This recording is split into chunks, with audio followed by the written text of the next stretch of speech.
Have you ever wondered what games you should keep or you should lose? Find out here at Purge Reviews. Krakatoa is a dice dexterity game, if you will. And what you're going to be doing is you have to hold the dice in a certain way, throw them at the other dice, boom, they blow up, theoretically. And lava comes out, some kind of theme thing. I don't know. The theme is just throw it out the window. It's not there. And you're trying to get these different combinations, but you're throwing the dice, and it's just a huge luck fest. Maybe you try to hit one die because you want to change that color, but you don't really know what it's going to go to, so that's where the dexterity part comes into. It's okay. I mean, I think it's a mild diversion. It says it can play up to a lot of players, but everybody kind of does their own thing, and then you go. So for me, it's even though it's multiplayer solitaire, it's really a solitaire game. That's what you'll be getting with this one. It's okay. If you want to roll dice and you want to find out what happens, then this is the game for you. If you want some dexterity where you throw it and hit other dice and then those dice will move, this game is for you. Otherwise, I'm not sure this game is going to have a lot that gamers are looking for. Maybe play it with a child or something. Maybe play it with some adults who are lighter gamers. But I don't know if this is something that you're going to want to be playing over and over and over again and come back to. It's a really bizarre game. I understand it has some kind of rich history where it's been around for a long time, and it shows, honestly. It's not something to be modern or something that we would want to play too much. And for that reason, it will be a purge for me. It really didn't bring anything to the table that I wanted to play. Here is Krakatoa, maybe I said that wrong, an Eagle Griffin game. It's going to come in a very small box here, and it's actually kind of hard to open up, to be very honest. It sticks pretty good. When you open it up, you're going to get a rule book, which we'll take a look at in just a moment. You're going to get these little scoring helpers. They're okay, kind of flimsy. They're all right. You're going to get a scoring pad, which you can laminate if you want to, and you're going to get these dice. They're going to come in 3 different colors, the black, the gray, and the white. They represent like volcanoes and ash. They have little different sides on it. They're custom, they're nice, but pretty generic components overall, if you ask me. Not very much here in the box. So as for the rules, you're going to get this little book here. It will open up like this. You're going to get a little bit of a story in the beginning, but mind you, nothing in here really matters as a story. You're going to get the component breakdown, kind of what you get, a little bit of the scoring, which you saw on the player aid, and the rules how to play. Now, if you look really, really closely here, you'll see it's black print.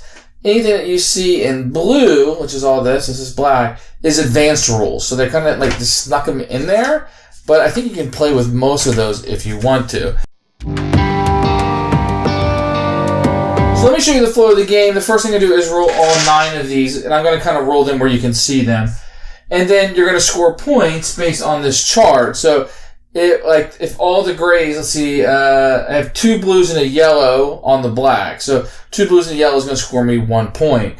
On the gray, I got a red, blue, and a yellow, 1 of each. That's nothing, so that's going to score me 0. And then on the gray, it looks like I got a red, blue, and a yellow, which is 1 of each, and I get nothing. So it's not a very good rule for me. So on the second rule, I can pick up any 3 I want. So maybe I'll pick up these grays. Now, when you roll them, you're supposed to roll them a certain way.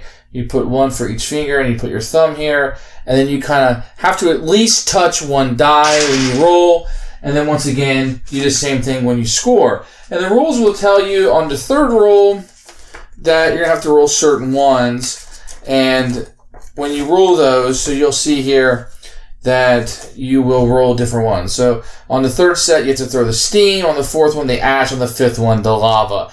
So you have to do that. But the second time you roll, you can pick up anything you want. The only rule to throwing them is that they have to hit at least 1 and move it a ½ inch, it said.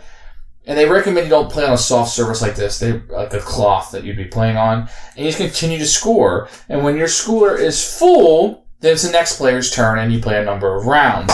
Now, if you want to play with the advanced rule, which is fine, and you have some advanced rules right here. So if your score ends at any round at the end of 11, then you will score bonus points. You have a big quake. If it's like a 20 number, 0, 20, 40, 60, 100, you get more. And then when you throw results in only 2 colors showing on the 9 dice, then you get more, a little rumble, a big rumble.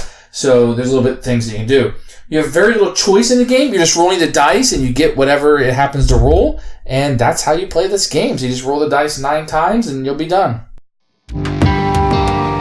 Who should buy this game? Strictly people who like dice dexterity games. You kind of like... So there's a lot of people out there who do like games where you just roll the dice and you kind of see what happens. This would be it. I think kids might pick up on this one. They might kind of, the easier, lighter strategies may appeal to them. So as a family game, it might be okay. But look, if you're playing this with 3 or 4 people, you're waiting around when they play their entire game. And you're just sitting there. So maybe keep this down to like 1 or 2 people max. That's what I would put it at. So that's what I think should buy it. For me, no place in my collection. Not something I ever want to go back to. Absolute Purge for me. Thanks for watching the video. I really appreciate you tuning in. If you liked it, please like it and hit that little subscribe button. That really helps out the channel. Lets us know that you're getting the videos that you want. If you agreed or disagree with what I said, feel free to comment below. I'd love to hear what you have to say, and I promise that I will comment back. Thanks for watching, and everybody else, keep playing.